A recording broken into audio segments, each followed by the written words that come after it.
Let's pay homage to the Buddha, the fully enlightened one.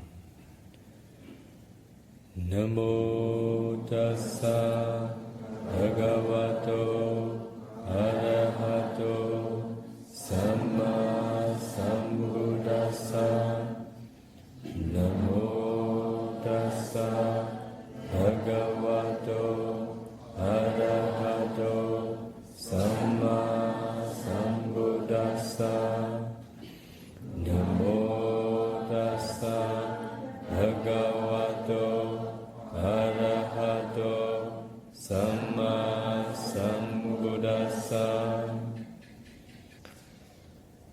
I will pay respect to the Buddha, the fully enlightened one. Udo bodhaya te te ti tantoyo dhammataya sa. Dhammataya tanto dhammantino vadranaya sa. Nibuddho nivanataya tan lokatrananami. Lokatrano lokatuma ikuzaya dasu pyato mudo. Yo nago Buddha naga miro yadiya sindi atutachin yaswa pyadi. Buddha tisali kurorai tutun timyan no mui pye. Bodhaya sa chutaita tu bubulu rokutu ten lenti jabasi jinchu ngalagao. Tanto kuroga biyin chiro mui pye. Dhammataya sa chutaita tu bubulu rokutu men yin chi jasi chin ngalagao. Tanto kuranga bin kilita upu kate nyin do mui pye. Dhammataya sa chutaita tu bubulu rokutu me yin kilita pu nyin jabasi chin ngalagao. Dino va dhamaya navam garajango. Kudan to chao kuroran yau pi pye daliye. Dharanaya sa kuro tatu chutai tu ro ni buddha wan mavekando.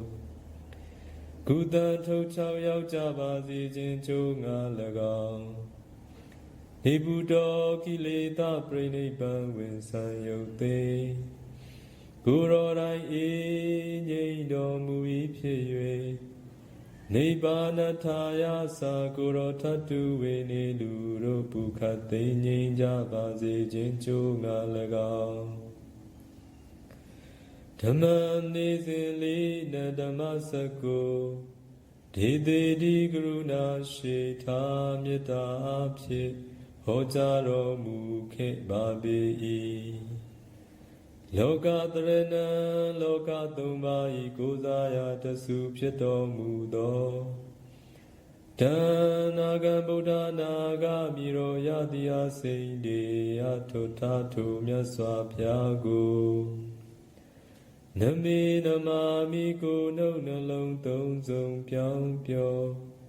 Mango sho yue gado myano le song mo yue. Shikho unyo pa i myaswa pya myaswa pya.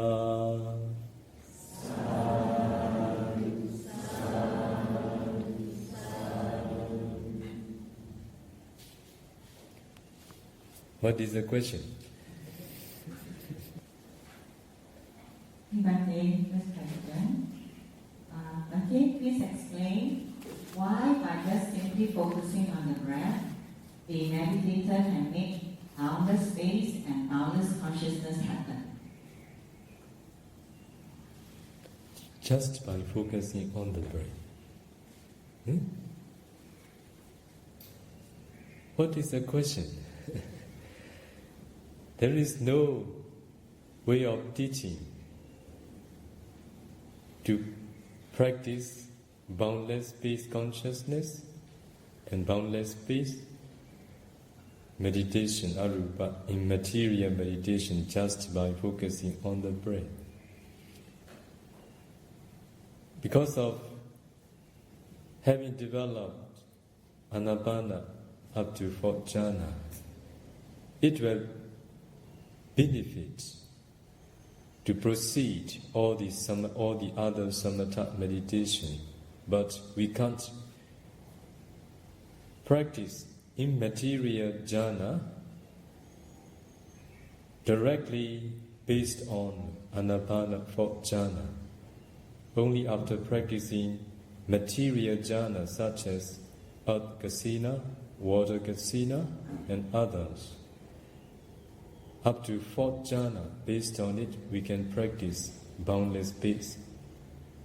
Immaterial jhana and boundless consciousness, immaterial jhana, cannot practice based on Anapana 4th jhana directly. Next question. As we know, by practicing 4 elements, the body will become a block of bright light.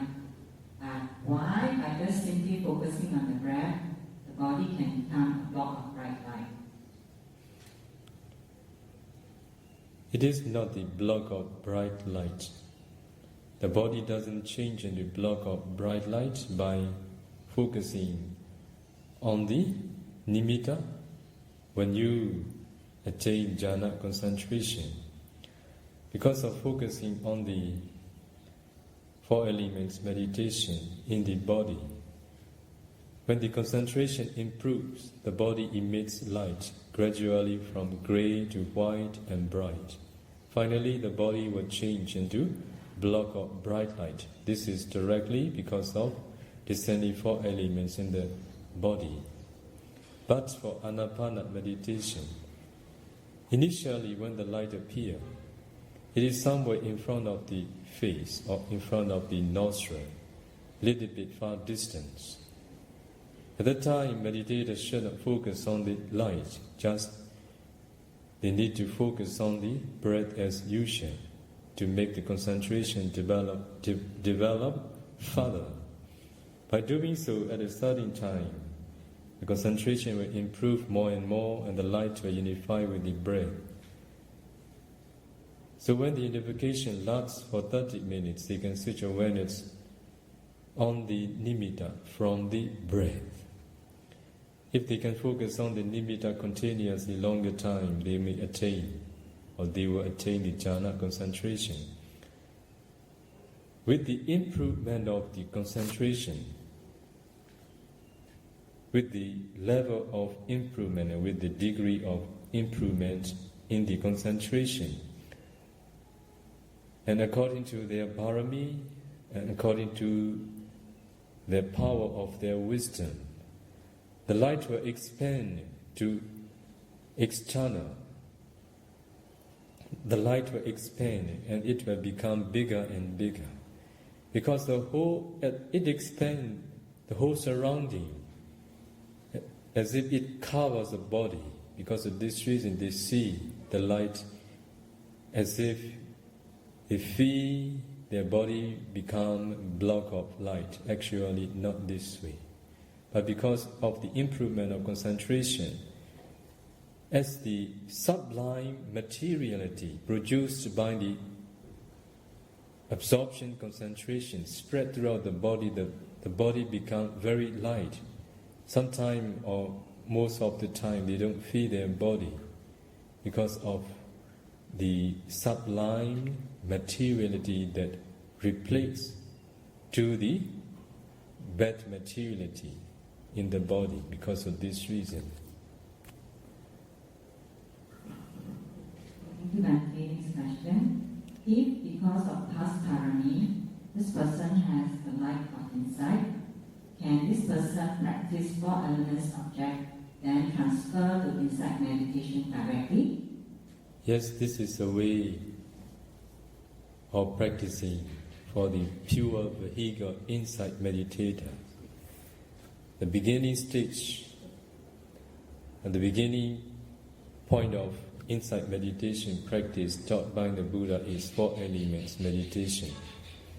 Whoever want to be pure vehicle insight meditators, they need to start 4 elements meditation systematically and then they can proceed directly to discern the ultimate materiality, and then they can continue to discern the ultimate mentality too.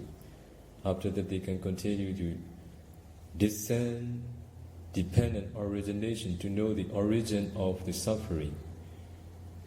After that, they can continue. After that, they need to continue, or they need to discern characteristic, function, manifestation and approximate causes of all the ultimate mentality, materiality, and their causes and effects. At that time, after discerning all these, they can proceed to the vipassana, to be able to contemplate impermanent suffering, non-self, on the Dhamma that they have already practiced. Next question. This is on Kati Nimitta. Can Bhante please explain the features and characteristics of each Kati Nimitta of the 6 Katis? 6 Kati. For those who are going to be born in the ghost realm at the near-death moment, if the object appear as a Kati Nimitta, it will be forest, mountain, trees will appear. It is a Kati Nimitta of the hungry, of the ghost realm. For the Deva realm, sometimes the mention appear. The mention in the Deva realm appear. Sometimes the brightness of the Deva realm, it may appear. So for about the human realm, for the Kati Nimitta, the color of the mother womb may appear. Animal realm. The weapons or the knife that they have used in killing animals or killing beings may appear. Okay. Next question is also on the same thing. How to recognize which Kati when the Kati Nimitta appeared to a dying person? They have explained all already. So I go to the next question. What can we do to change the Kati Nimitta from Dukkati to Sukkati for that dying person? This is what I have explained one time in my Dhamma talk, or I don't know, in the Q&A section. In the teachings of the Buddha, there was a bhikkhu whose father, who was a hunter, so he killed animals for a long time, for many years. His son was an arahant. When his father, even though he encouraged his father to ordain, when his father was not very old, but he can't persuade, yes, but only when he is getting older at that time, he made his father to ordain a bhikkhu. But he spent his lifetime as a hunter for many years, killing living beings. Because of this reason, as an ordained person, he practiced meditation. At that time, he could not practice meditation well. Many undesirable things appear, such as dead body of the animals, and the instrument that he used in the killing. And also, one day he was about to die. At that time, unwholesome objects appeared in the bhavanga of that ordained monk. At that time he shouted, "Oh, very big dog, very fierce dog, they are coming." So at that time, his son, the bhikkhu, who knew that this is the unwholesome object, and what did he do? He told the samanera, he told the novices to collect the flowers, and he arranged to offer flowers to the pagoda. And then with the help of the samanera, they took the Arahant's father bed to the platform of the pagoda and then remind him, this is the offering of the poor monk. Say, remind his father that this is what we have arranged with the intention for you. So please make an aspiration. Please incline your mind to the Buddha, telling this is the offering of the poor monk. So at that time, the near-death object changes. At that time, his father was a monk, told his son, Arahant, "Oh, your sisters are coming. Your sisters are coming." So they are the Deva. So because of this reason, he was reborn in the Deva rank. Because of this reason, at the near-death moment, it is very important to know how to give a hand to the dying person, and not to make noise, and not to cry, and not to say something that can disturb his or her mind who was dying. I think playing music was very dangerous to the near-dead person. Attachment to the song will arise, so it will not be for the good of their future destiny.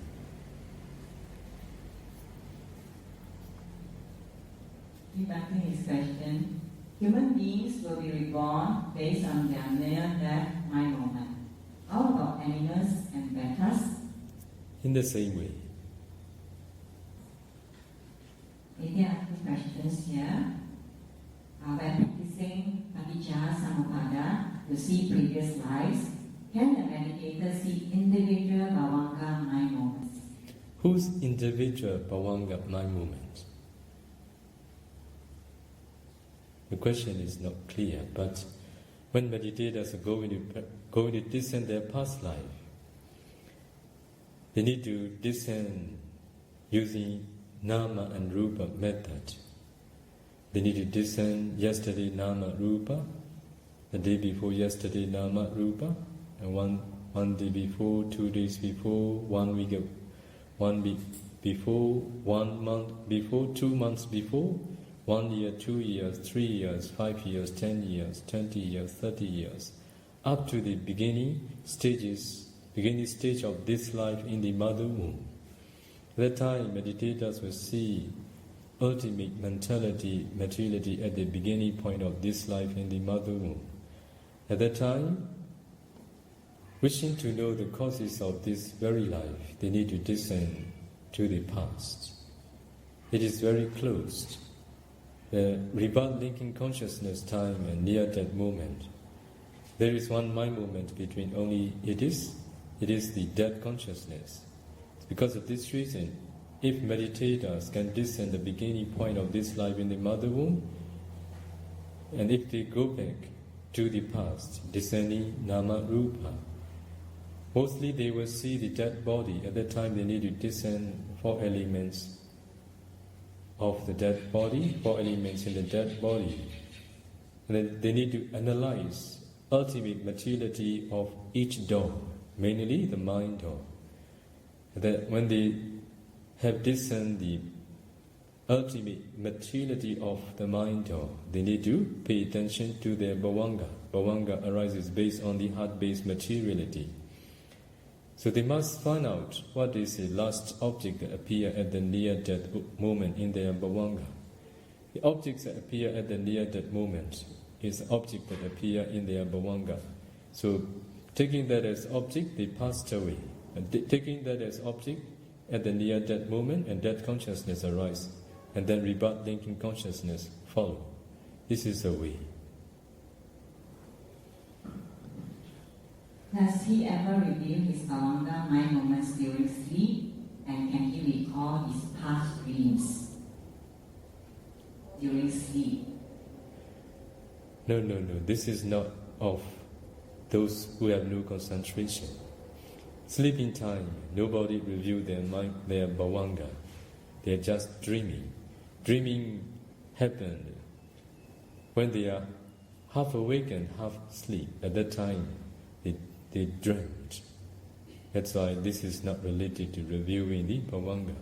Bhavanga can be discerned only by those who have developed concentration step by step. Only when they practice ultimate mentality at that time, they got the opportunity to know what is bhavanga. So this bhavanga and past, recalling past dreams are not the same. Yes. Next question, Bhante. Can Bhante explain who can be called Kula Sotapana?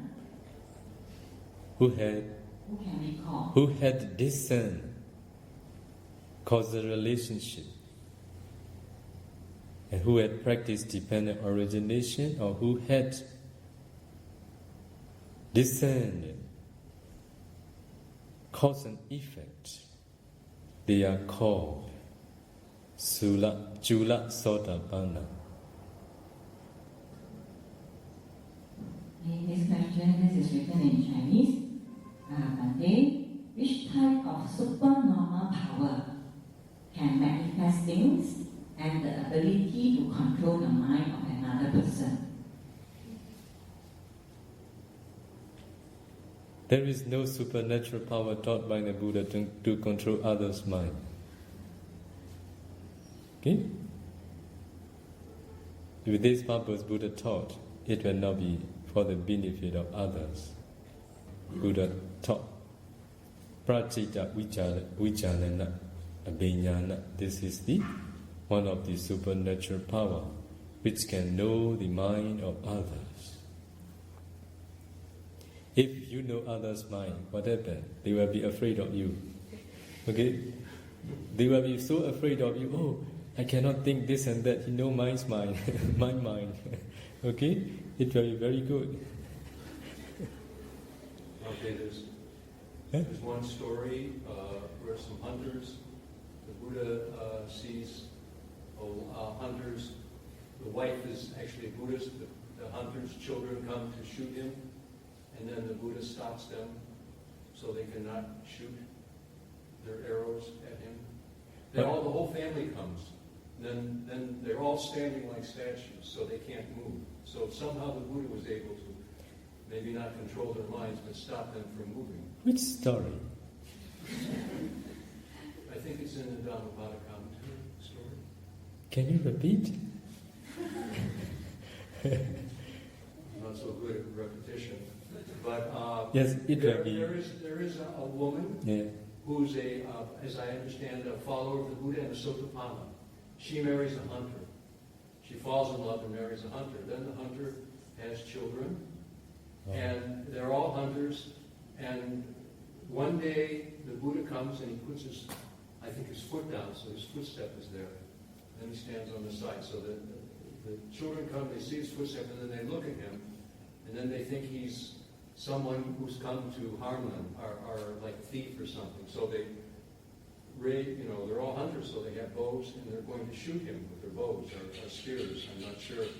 And then the Buddha stops them from doing that, and they're all standing like statues. One comes after another. I think all of them are there, including even the father. And then the wife comes, and she says, the mother comes, and she says, "Oh, do not harm my father." And then when the Buddha understands that their minds are pacified, that they understand that this is a great relation, actually, her father, then they feel good about him. They have met, and then the Buddha allows them to move. That's the story as I understand it. What I remember about this, just because of his wife. His wife reminded, this is my father who make her to be a noble one. Okay? Because of this reason, they stopped doing. As I remember, okay? So I will read again. I have read this for a long time ago that I didn't remember very detailed.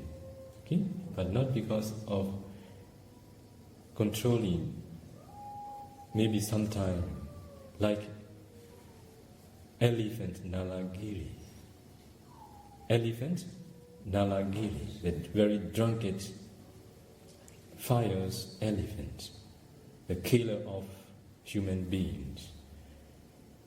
So, drinking 16 pot of alcohol. So they drive him to the direction where the Buddha was coming. It is just because of Buddha Metta. Buddha Metta is so strong that it can change the people's and animals' mind too. Not because of controlling, but because of any supernatural power. But we can see Buddha Metta is so strong that it likes a supernatural power. Okay? So what about manifesting things? Manifesting thing. What? Is there such super normal power to do this? Buddha didn't teach this. Okay,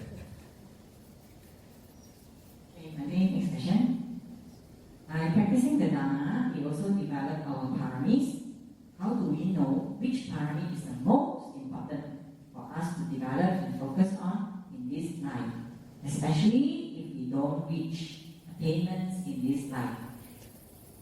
I've explained all of you in my Dhamma talk, in my one of Dhamma talk. The name of the talk is how to fulfill Bharami in daily life. But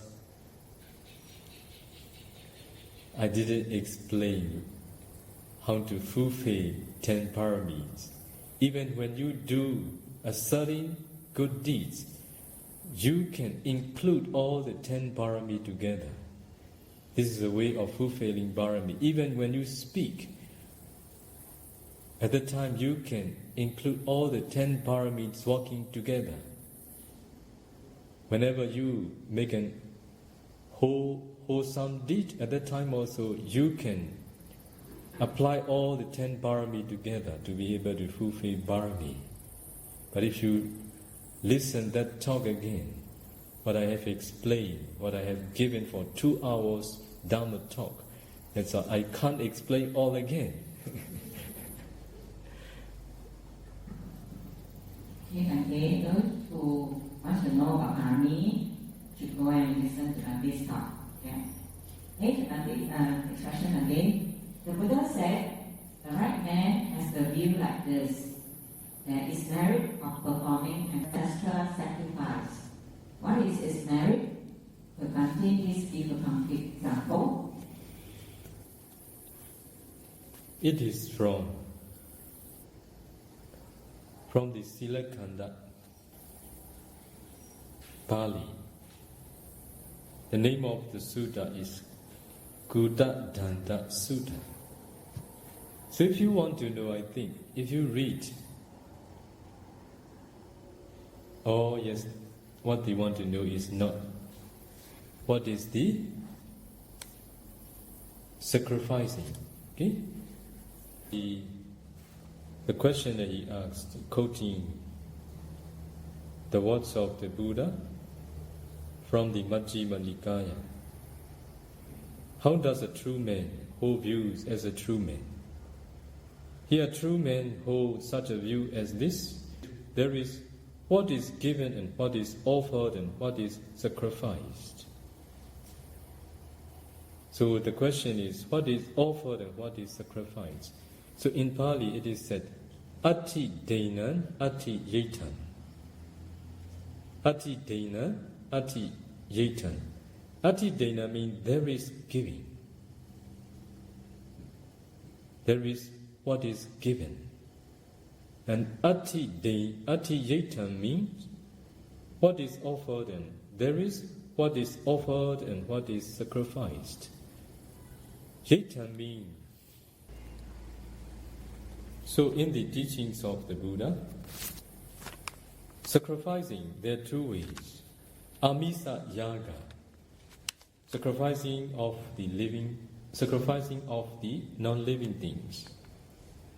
And Dhamma yaga, sacrificing of the Dhamma. So if you want to know more detail, you need to read Kuta Danda Sutta from the Sila Khanda. It is very long discourse. It explains about this sacrificing. So there was a Brahmin who liked doing this, sacrificing. But the way they do, they have explained the way they have done sacrificing to the Buddha. At that time Buddha said, there are very simple way and which give very great result, great benefit. So it is refraining from killing, refraining from stealing, refraining from sexual misconduct, refraining from telling lies, and refraining from taking intoxicants. This is a great sacrifice. This is better. And the Buddha explained more. Another simple way, offering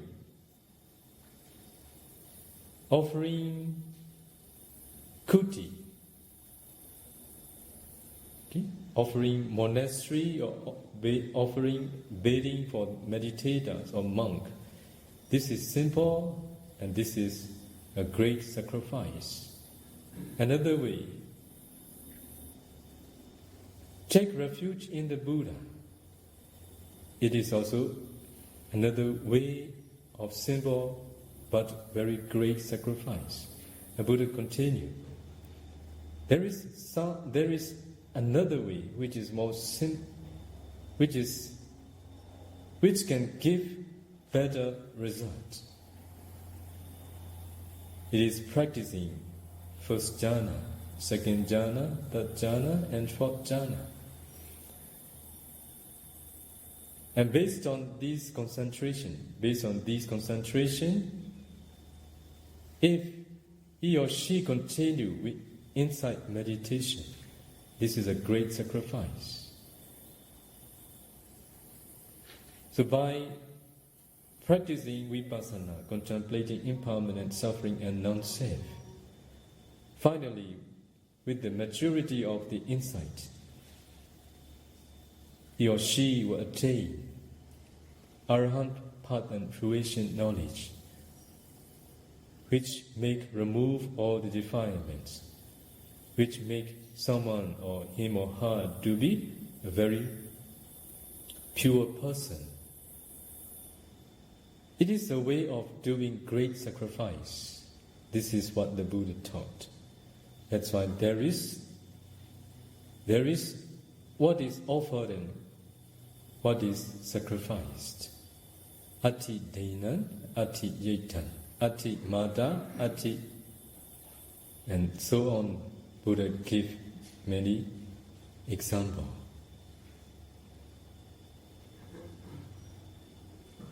Thank you, Bhante. This question, Bodhisattva who has a definite prophecy, would he still break 5 precepts? As you all know, our Bodhisattva, after receiving definite prophecy from the Dipangara Buddha, he fulfilled Barami for incalculable and 100,000 eons. As you all know, sometimes he was born as a human, sometimes as a deva, sometimes as an animal. It is explained in the text, or in the commentary. Along the way, the Bodhisattva fulfilled Bharami to be a Buddha. Sometimes he may do killing, but there is no such wrong action which is related to telling lies. Along the way, he was fulfilling Bharami. So Bodhisattva, sometimes they may commit some other actions, but they will never tell lies. What the Buddha said, the one who tells lies is the one who can do whatever, who can do every other things. The one whose mind inclined to tell lies, and the mind who tells lies will do many other things. There will be things that he can't do if he or she is the one who tells lies. That's why, as a bodhisattva, sometimes, not many, sometimes he may commit some other wrong actions except telling lies. Does that mean that satya, truthfulness, is the most important parami to cultivate? That was the previous question. Yes, everything is important. But as a bodhisattva, he never tells lies. It is satya parami too. Next question. Bodhisattva has practiced under the guidance of one or more Buddhas. So he must have meditated the course many times. Okay? In his last existence, he is not in the Buddha's dispensation, but has to find the path again in order to become the Sammasambuddho. Is it that he forgot or can't remember what he has practiced before, and when he becomes the self-enlightened one, the knowledge and wisdom from past existence is remembered, thus omniscient? All the bodhisattva, along the way they are fulfilling Bharami, as they have made an aspiration to be omniscient Buddha. Before all the prerequisites, all the fulfillment to be fulfilled has now been completed, they will never attain patent fruition according to their aspiration to be a self-enlightened Buddha. For our bodhisattva, along the way, he fulfilled Bharami for incalculable and 100,000 eons. He got the opportunity to ordain only in 9 lives. So in many other lives, he renounced the world whenever he got the opportunity. He practiced supernatural power in many existences. Also, in the Buddha's dispensation, where he was born as a human, he practiced meditation up to the Sankharupaka Jnana. This is what all the bodhisattva practiced. They can't go beyond. Because of their aspiration, they can't go beyond. Only when times ripen, when he was as Sayadaw, it is his last existences. He has fulfilled all parami to be a Buddha. Only at that time, he renounced the world. It is the nature of all the bodhisattvas. As they have fulfilled all the parami need to be fulfilled along the way, they are fulfilling for 4 incalculable and 100,000 eons, that in their last existences, when time ripen, they need no teachers. They know by themselves.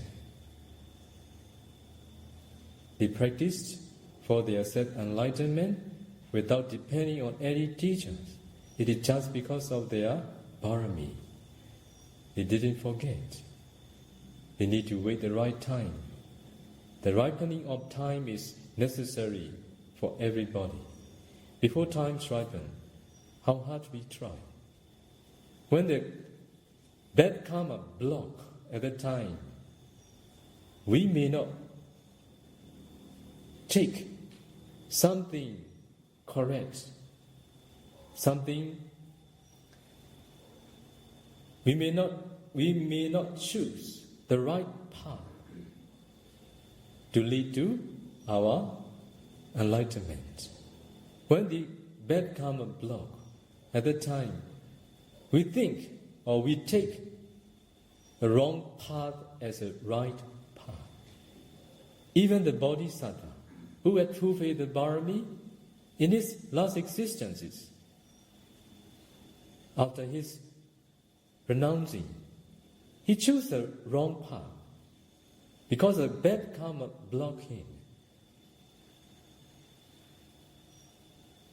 As you all know, after his renouncing, he approached 2 teachers. One is Alara Kalama, who taught him 7 attainments. The second one is Uddaka.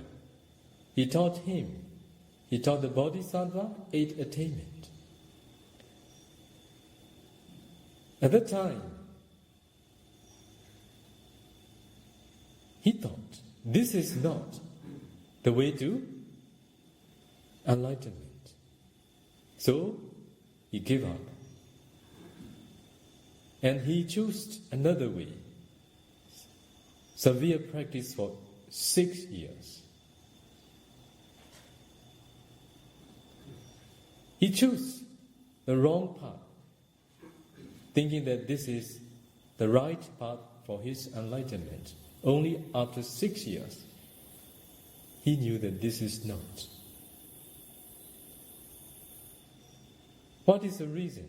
Why did he practice for 6 years severely? Because of his vipaka, his unwholesome result, one of unwholesome karma, which ripened at that time. And then he gave up that severe practice, and then he chose the middle path.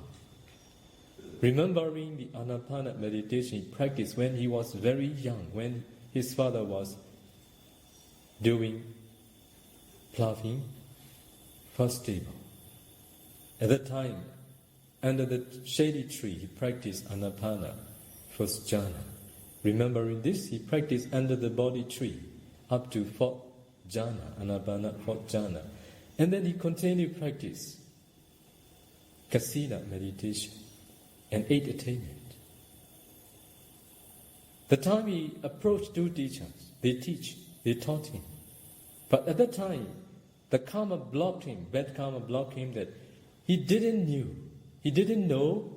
Based on it, he can continue to practice for his self-enlightenment. But only when times ripen, under the Bodhi tree, he practiced those 8 attainments again. And based on it, he practiced supernatural power. At that time, he didn't think that this is not for self-enlightenment. At that time, his karma ripened. His understanding how to go to self-enlightenment arose in his mind, that based on 8 attainment, he practiced supernatural power. Based on it, he practiced recollection of the past lives in the first watch of the night. And then based on it, he practiced divine eye supernatural power. And based on it, he practiced vipassana. Now you see, in our life, when the bad karma blocks or stops us, at that time, we may think something that we are doing which is wrong to be right. Be careful. Everything what we have done will not be right. If the karma not yet ripened, at that time we may choose wrong path as a right path. Next question. Why is the Buddha, the Arahant, called Anaga? Buddha naga miro yadiya sindi atota chimya swapyadi. So it is one of the name of the Buddha. Okay? Sometimes as an elephant too. Sometimes as a king of forest, lion. Okay. So there are many names because of their different quality.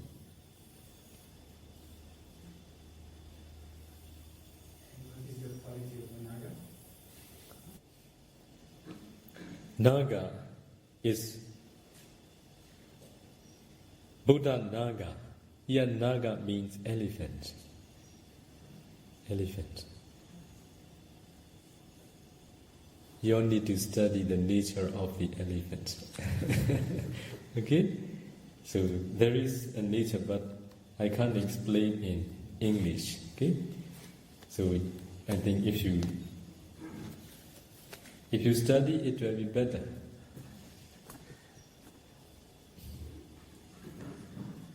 Yeah, carry on with the next question. It's also about Naga. There are Nagas in the animal realm and in the Deva realm. Also, there are Yakas and Asuras in different realms. How does this come to be? Could Bhante please elaborate the differences? Naga. So Naga, a serpent or Naga demon, playing a prominent part in Buddha. Another one, an elephant, especially a strong, stately animal, a symbol of strength and endurance. This is the quality of the elephant. Maybe for about the elephant it is enough, I think. For about now, the question is? Question is asking about there are Nagas in the animal realm, also in the Deva realm. Also there are Yakas and Asuras in the different realms. So how does this come to be? Naga, sometimes they use Naga as a snake too. Also dragon. Also demon. What demon? What I have two already. Naga demon. Especially if we refer to the snakes, it is around us. The dragon, the one who lives in their Naga realm. Now they talk about in the Deva realm too. I don't know about it. I think I remember reading somewhere that there are some Nagas who are born through eggs, like regular snakes, and some Nagas who are born spontaneous rebirth, without any need for an egg. So there seems to be a difference in the level of the Nagas. Some are born like animals and some are born spontaneously like babies. In one of existences, our Bodhisattva was born as a Naga too. So at that time, better to say Naga, a very big snake, very poisonous one, but he practiced morality. Yes, he is from Naga realm. Yes, Naga. It is not easy to practice morality in his realm, because also many female Naga around him. Because of this reason, so they have the power to. They can change their body into different form. They can create their body into human form too. So they came to human realm, and then our bodhisattva came to human realm, and then he observed morality. At that time, lay people, they catched him and they tortured him, but he didn't break his precepts. So is so poisonous, but he didn't harm anything to those who caught him. So this is what we heard in the teachings of the Buddha. For about others, I don't know much about. Okay? And what about yakas and asuras? Yaka, demon, ogre, asura. Asura is, in the Deva realm also there is an asura. Okay? Another asura is like a hungry ghost. So this is what it appears in the teachings of the Buddha. Asura are those fight with another group of Deva. Maybe now what I can say is only this. In one of Bhakti's Dhamma talk, we heard that a person who could not practice meditation because he had to take care of his blind parents simply took refuge in the Triple Gap again and again for thousands of years throughout his life. Because of this wholesome action, he was reborn as King Sakka for 75 times. So we would like to know, are there positions in the 31 brands which are always occupied throughout samsara by different people? Like for example, the position of King Sakka, maybe the Deva Mara and the Lord of Death Yama. And not like human realm. According to their good karma, they will be reborn. The superiority, inferiority, it will be different according to their karma. No one provides them. Okay? There is no one who supports them. They depend what their karma gives. That's why, according to their karma, their life condition will be different, not because of any others. Is there maybe a chance for having Bhante is Revata again and again throughout samsara? Hey, this is not according to the teachings of the Buddha. They are only cause and effect. There is no Urivada.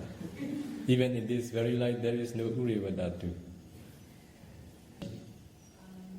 If there's no Revata, there's no King Sakka, how can there be somebody reborn as a King Sakka for 75 times?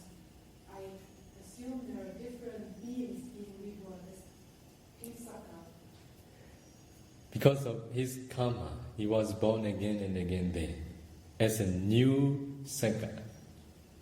So in round of rebirths, there will always be a King Sakka.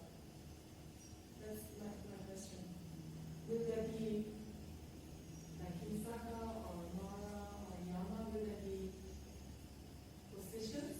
Oh no, just because of their powerful karma. What about the Sakka? In times of the Buddha, Sakka came down to human realm. So when he listened the Dhamma, after listening the Dhamma, so on the spot, he died. He was born as a Sakka again. because of the Buddha's Dharma. Nobody knew it, only the Buddha and him know. Okay? So because the supporting of the good karma can be reborn again. Only because of cause and effect, not because of permanent position. Okay? Just because karma stay ripening, karma is strong enough to give rise to be reborn there again and again. For example, a certain person, the one now, they asked, the one who practiced morality for long time. He never fought to the four states. He was born as a man, he was born as a human, as a deva, the humans as a deva, and then as a king of deva. So in this way. So it is because of that morality. It keeps in every existence. The last object that appeared at the near-death moment was observing 5 precepts. It is between 2 Buddhas give its result in a good realm. Many times as a king of Deva too.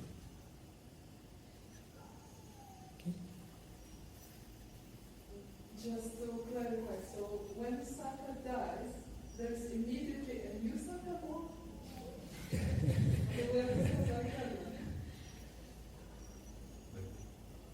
In the story of, I think in Jataka, when the Bodhisattva was born as Saka, at that time, because of the 33, including Saka, they make burials together, and together they reborn in the 33 realms of Insa. Does that mean there was no Tawa Insa before they did marry? 31 realms exists from the conventional point of view. Now the story, I didn't remember clearly, but only because of good karma they can be reborn there. Okay? Not because it doesn't exist just because of their good karma, they are going or they were reborn there. Okay? Because of the parami they have fulfilled together, they may meet again. So meeting each other again is just because of fulfilling parami together, giving a hand each other, and with the same faith, the same generosity, the same sila. In this way, if they do, they can be reborn in a good realm, or they may meet again. Okay? So now the question you ask me is what I never observed.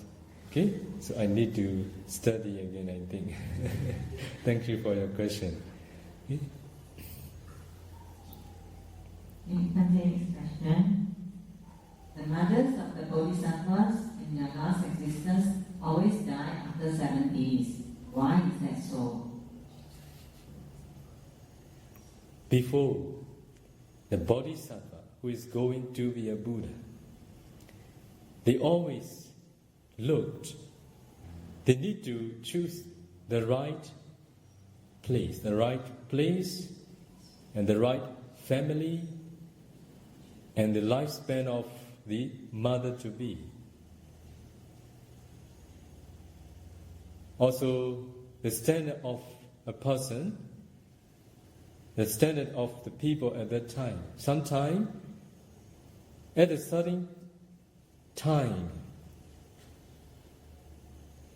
the king family are superior to others. At that time, they would take rebirth in the king family, sometime in the Brahmin family. But they always looked the lifespan of the mother. This is the nature. After the Bodhisattva was born, and on a certain day, the mother must pass away. This is a nature. If I continue this question, Venerable Maymyo U Revata, a Puthujjana will get much merits if he or she makes offering to an Arya. In contrast, would he or she get much demerit if he or she receives offering given by an Arya? No. Will he or she get demerit if he or she refuses the offering given by an Arya? We should not refuse, but we should do some other way which will be beneficial for the donors, whoever, arahants or sotapanna or ordinary person. When they want to make an offering, even though we don't need, thinking for the good of them, if they are very much willing to offer, we should accept it. And if we don't need, we can offer to others, those who are really in need. As by doing so, we can do for the good of those who make offering. For about the Arahant, all the karma that they are going to do, and they are doing, is not the wholesome. It is just functional. As they have no defilements at all, they have no expectation. But for other noble persons, as they are pure, as their morality is pure, their offering will be very great because of their morality. Even the receiver is not pure in morality, because of the purity of the donors, it will give great result. But for the receiver, if he or she is observing precepts well, is worth receiving. So we should be those who are worth receiving. Only then it will be good for us. Otherwise, assuming that the one who is going to receive my offering is pure in morality, that's why I'm going to offer him or her. But if we are not pure in our morality, this is dangerous.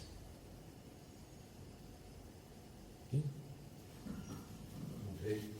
In the Dhammadaya Sutta, the Buddha offers his own personal food to two bhikkhus. And one bhikkhu accepts his food gratefully, and another bhikkhu turns it down because he doesn't want to waste time. And I don't remember all the entire reason, but the Buddha praises the one who actually rejects the food and says that this person is seeking the Dhamma and not just a misa. Yes, this is another reason. Bhikkhu, those who haven't taken their meal. At that time, Buddha had some food left over. When Buddha intended to offer to these two bhikkhu, the one who think, after receiving the food offered by the Buddha, I will be strong enough to practice meditation. With this intention, he received. Another one who practiced contentment, who want to engage meditation more for the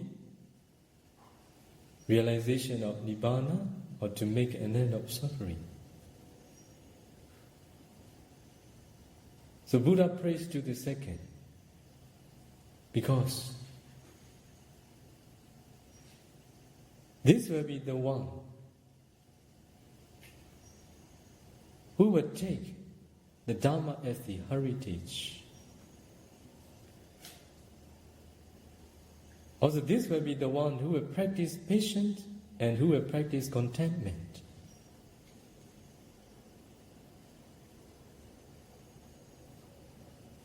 The first one, his intention also good. After taking the food offered by the Buddha, he will be strong enough to practice meditation. But if he didn't get any food at that time, he will be troubled. His mind will change. He will not practice patience. He may not be able to practice patience. He may not be able to practice contentment. And he may be longing for the food. For that reason, it will be a hindrance for that bhikkhu. That's why Buddha wants us to take only the Dharma from the Buddha, not the Amisa.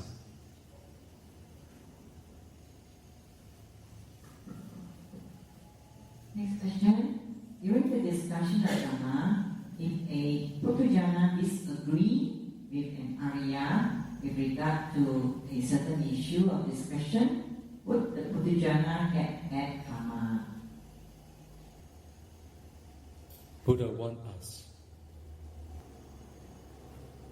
to consider deeply something what we are going to accept or reject. For that reason, rejecting quickly, this is also not the proper way. Accepting in a quick manner also not a proper way. This is not praised by the Buddha.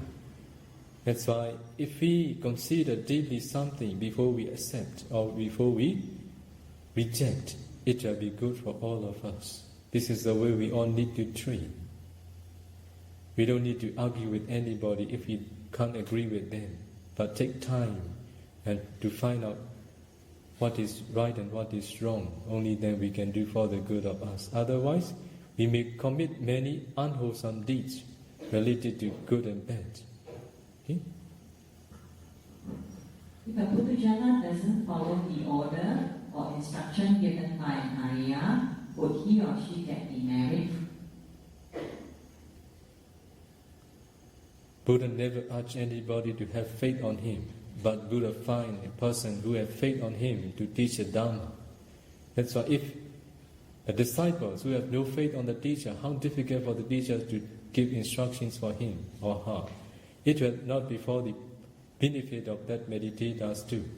If there is no faith, if there is doubt on the teachings of a certain teacher, they should make clear what they have doubt.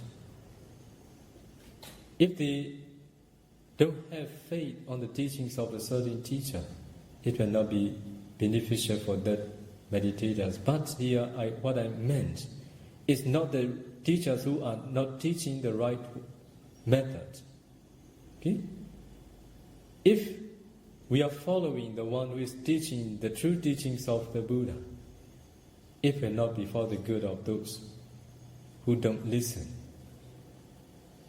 If they don't listen again and again, finally they may choose, or they are going to choose another teaching which their mind delights listening, even though it may not be the true teachings of the Buddha. Sometimes because of our samsara habit, we delight listening something untrue.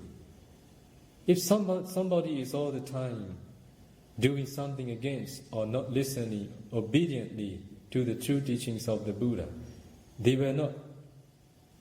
cannot practice meditation well, and the Dharma will not be realized by such character and such behavior and such state of mind. Because of this reason, they are going to do some other things which will not be really beneficial for them. Okay?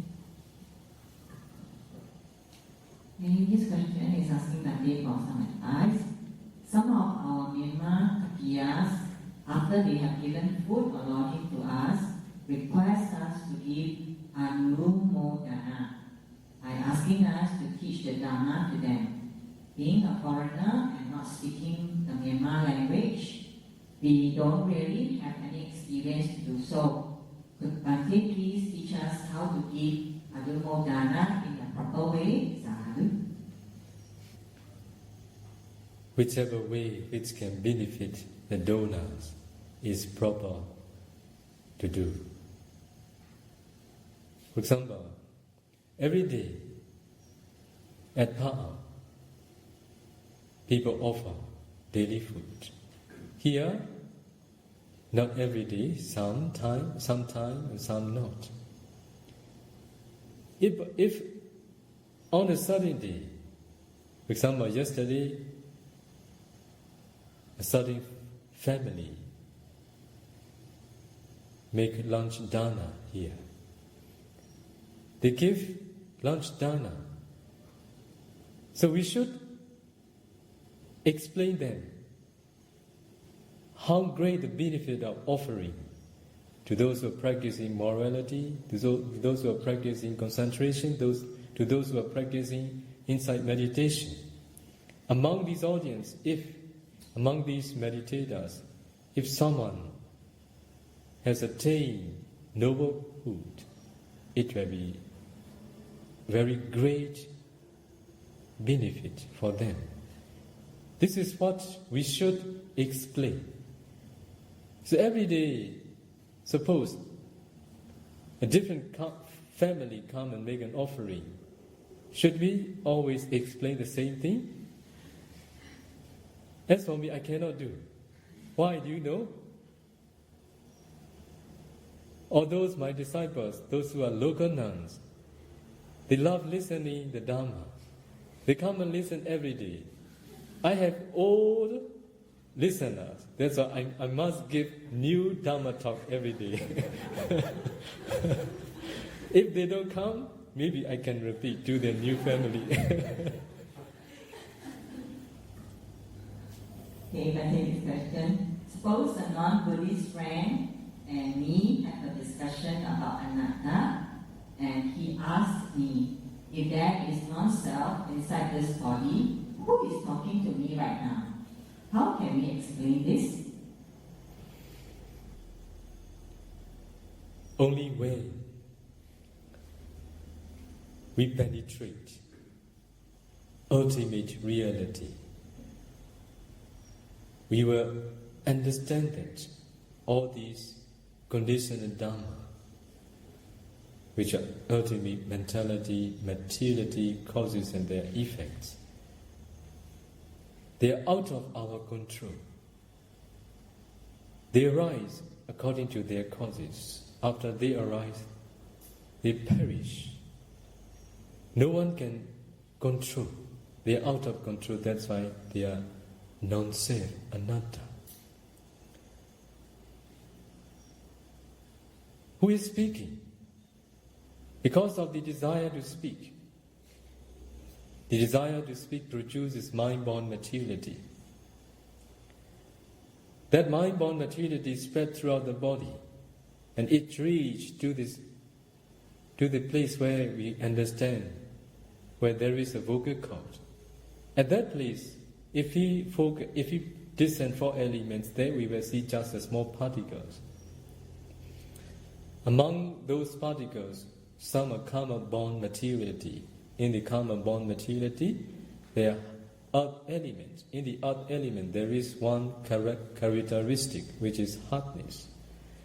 Because of the desire to speak, that desire produces mind-born materiality, and mind-born materiality thus reached to the place where we call vocal cord. The hardness of the karma-born materiality and hardness of the mind-born materiality, they strike each other, they produce sound here. Because of the desire, because of the mind-born materiality, because of the hardness of mind-born materiality and karma-born materiality, we hear the sound. Okay? That's why there are causes. Nobody is speaking. Okay? The question sometimes we hear that bodhisattvas with definite prophecy, they visit or even spend time at far-out monasteries. I don't know. Who knows it? Please tell me. Actually, the person is asking whether right now in the world there are bodhisattvas fulfilling their paramis or not. Yeah, they are bodhisattva. But not visiting far-out monastery. I don't know. Okay, what are the cause and effect for those who prevent, disturb, and stop others from doing wholesome deeds? So according to the teachings of the Buddha, those who prevent, disturb, and stop others from doing wholesome deeds, there are three dangers. One is Dayakasa Punyandraya Karohoti. As you know, someone who is very much willing to make an offering, if he stops him or her from doing that offering, we stop him doing wholesome deeds. We stop someone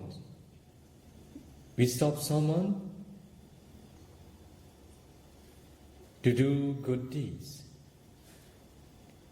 That's why he cannot accumulate good deeds. This is one thing. This is one of the things that we make danger to oneself and others.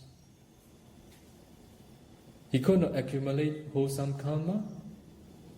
Because of stopping, we also accumulate unwholesome karma. So another thing. Atik kayakanan labandraya karohoti. Because of stopping the one who is going to do from offering, he stopped the things that the receiver is going to receive. So they make the danger towards the receiver. This is another danger.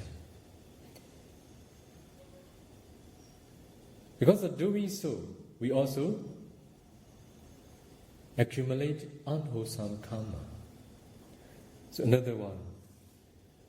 Pubbeva kopanasa atta katosa hoti upahadosa. Because of stopping others from doing offering, he or she digs up himself or herself. Dig up. Okay? Yeah, because as you know, if we dig a hole, what happens? We go down slowly. Okay? But if you bed a brick building, you become higher and higher.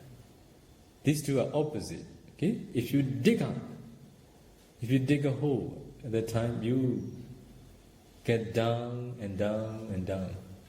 So, Bhukbecha, just from the initial time of stopping from someone doing wholesome deeds, he dig up himself. He dig himself up, better to say. Another way, he destroyed himself. He spoiled himself. Okay? This is the three dangers that he made by stopping someone from doing good deeds, especially offering. Okay? Okay, I recap the second question that Sanusapi, the abilities of meditators to discern the past life varies. For example, a normal disciple could only discern until a certain number of kappa. The question is, the ability of discerning past life is measured in terms of time, duration, or the number of lives he or she had gone through. A meditator who was a Brahma in his past life could have lived for 500 kappa. Does this mean his Buddhi Niva Sanusapi power is very strong, even he just discerned one past Brahma life? Thank you for this question. I have heard maybe a few years ago, how the ordinary disciple with their Puppe Nivasa, supernatural power, how many lives, how many kappa they could listen. I have listened the talk of one Sayadaw a few years ago, but I could not remember. I knew there is a limit for each type of person. So today I found the reference. I need to take a long time to find. So I saw in two places. One is in the Patisambhida Magga commentary of the Patisambhida Magga. Another is from the Visuddhi Magga. So I will today explain. Very interesting. Okay? Imani Puppe Nivasan Sa Jana Anusaranti. There are 4 types of being who can remember, who can descend to their past life using Puppe Nivasa Abhiññana. Recollection of past life. The first one is Daitya.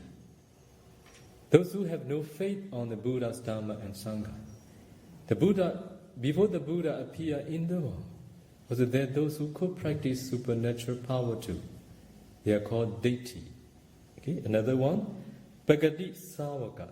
It is a normal disciple, like all of us. And Mahasavaka. In times of the Buddha, there are 80 Mahasavaka, 80 chief disciples. Another, Eka Savaka. There are 2 chief disciples. Another, Pacceka Buddha. And Samma Sambuddha Buddha.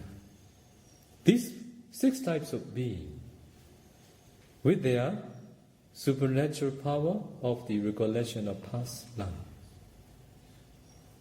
they can descend to their past life, but their ability will be different. Tata Dittiya Chattali San Yewa Kappi Anusaranti.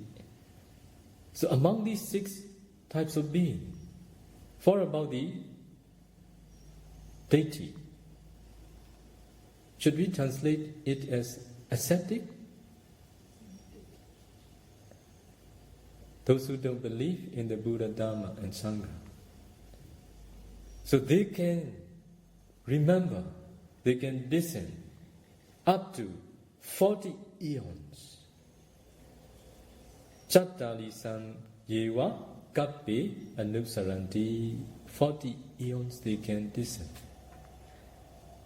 Not Dadobran, not more than this. Kasama, why? Dobala Panyata, because their wisdom is weak, not strong enough.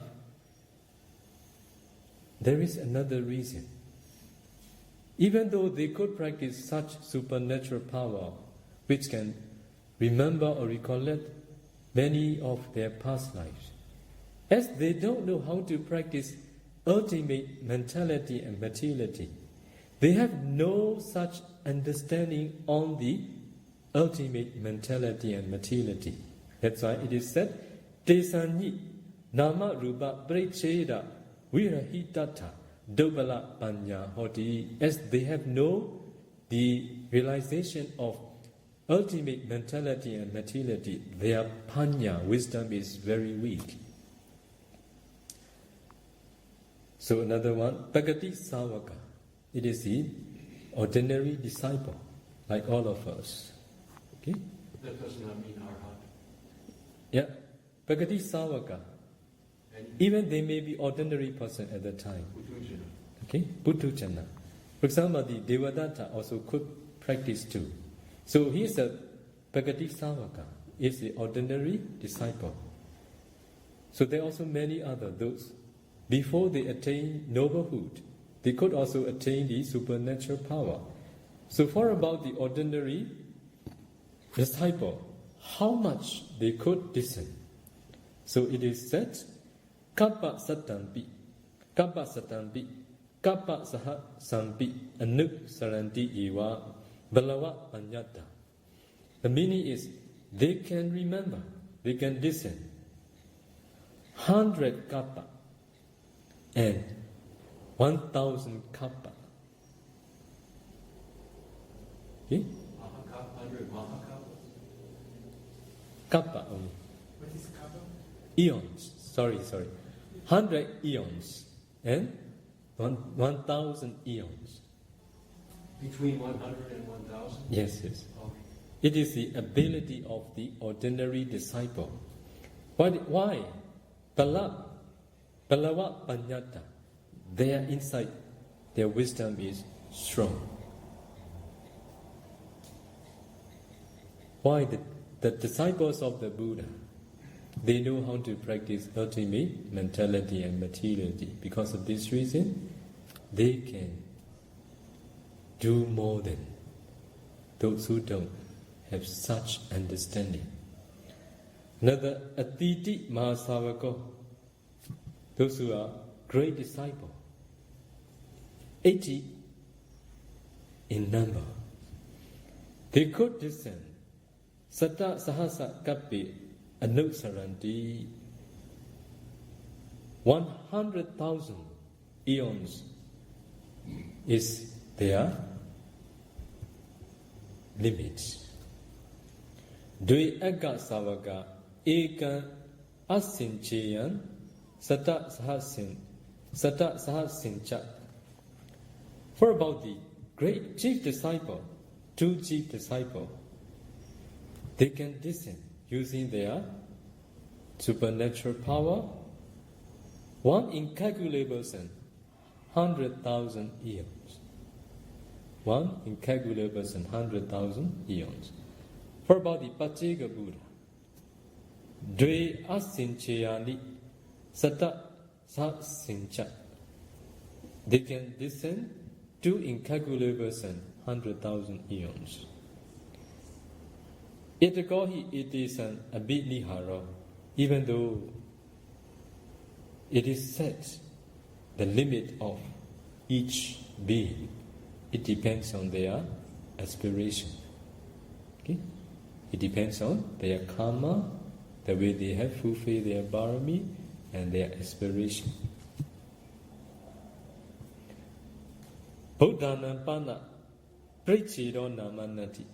For about the Buddha, there is no limit. There is no limit. Okay? So we continue. So for about the deity, ascetic, those who don't believe in Buddha, or those who practice before the Buddha appear, they can discern only the Khanda Patipadi Miwa. They can discern just see the concept. One existence after another. Just by seeing, oh, in this very life, I was a man, I was a woman, I was a dog, I was an animal, I was a deva. In this way, Khanda Pati Pati Miwa.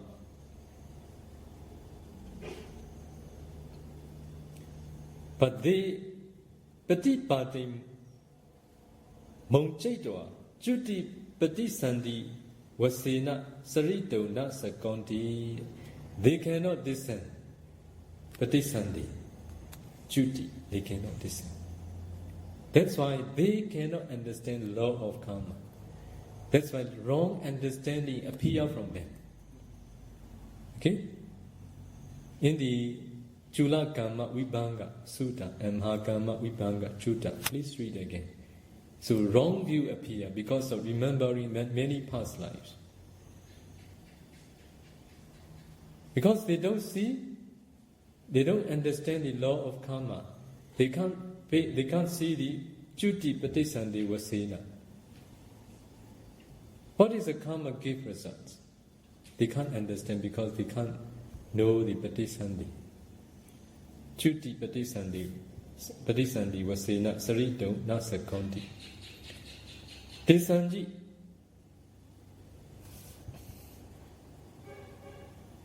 Andananviya Echita Badeso Kamanan Nati Echita Badeso Kamanan Nati Yatabana Anda Yate Amung Chitwawa Kisandi. Like a blind person who need to take walking stick. So, as for him, it is very difficult to walk without a walking stick. In the same way, like a blind man who depends much on the walking stick for about the deity, they must descend to their past life depending on the concept. They can't let go. What they can do is just this. Bhagati Savaka Khanda Patipadiya Bi Anusaranti Chuti Patisandhi Vasenapi Singamanti. For about the ordinary disciples, they can also see their concept. Also, they can also see or they can discern Chuti Patisandhi. Tata Asidi Mahasavaka. For about the 80 great disciples, they are also the same. Drainapana Eka Savakana Khanda Patipadi Pichanati. For about the 2 chief disciples, they don't. They have, it is for them, depending on the concept is what they don't need to do. That's why they just do. Ekasa atta bhavasa chutin deswa patisandhi pasandhi. They see the chuti of a certain existence. And then they see the patisandhi of the another existence. And then after that another chuti, another patisandhi. Chuti patisandhi, chuti patisandhi. This is the way the chief disciple descend. Tata Pachika Buddha. In the same way for Pachika Buddha. But for Buddha, Buddha Nampana Neva Khanda Patipadi Kichan. But for Buddha, Buddha has this duty. Okay? 2 chief disciples has no this thing to do. Buddha has this thing to do. To discern the concept. Or to discern the Chuti Patisandhi. This is what the Buddha need to do. Okay? Tesanji Anekasu Kappa Kotisu Hitava Upriva Yanyantanang Eksanti. If the Buddha wants, many eons ago, or many millions eons ago, or more than this, or less than this, to which period he wants to know, he can do it. He don't need to do step by step from one life after another. To which existence and how many eons ago, how many millions ago, millions of eons ago. If he want, it appear. Okay? This is Tantam Pagata Miwa Hoti Tasama Anekapi Kappa Kotiyo Piyala Palingwiya Sankepitwa Yanya Isanti Tatra Ogamanta. So this is just the example. So for about the Buddha can do whenever he wished to do. So among these 6 types of being, the deity, the power of recollecting to their past life is like a firefly. For about the Bhagati Savakana, Dipapa Bhasa Disan, it is like a oil lamp, stronger than the firefly. Masavakana Okapa Bhata Disan. It is like, flaming touch. You remember in the Olympic, they use flaming touch. Yes, for about the Mahasavakanan, their power is like a flaming touch. Ega Savakanan, for about the chief disciple, it is like a morning star. Morning star. Pachika Buddhana, like a moonlight. Buddhana, for about the omniscient Buddha, it is like a sunlight, but not only one sun, maybe Sahasa, so very, very bright sunlight. Okay? This is what is explained in the commentary of Visuddhimagga commentary and in the Patisambhidamagga commentary. Okay? One is. Is that mean the disciples' psychic power cannot jump? Only the Buddha can jump? Yes. Only the Buddha. Only whenever he wants to know a certain existence, many eons ago, also he can pay attention. So for disciples only, Yes. For about the chief disciple, Patisandhi-Juti. But for the ordinary disciple, they can see both concepts. They can discern both concept and the Patisandhi and Juti. But for about the deity, they can't do on the Patisandhi and Juti. So only they can do concept, see the concept. So today, we will stop here. Okay, thank you, Bhante, for tonight's Q&A session. We are now always. So let us share Mary's turn today. Idam me punyam asavakayam vaham hotu idam me punyam Nibbanasa Pachayo Hotu Mama Punya Bhagam Sabba Satanam Bhajemi Te Sabbe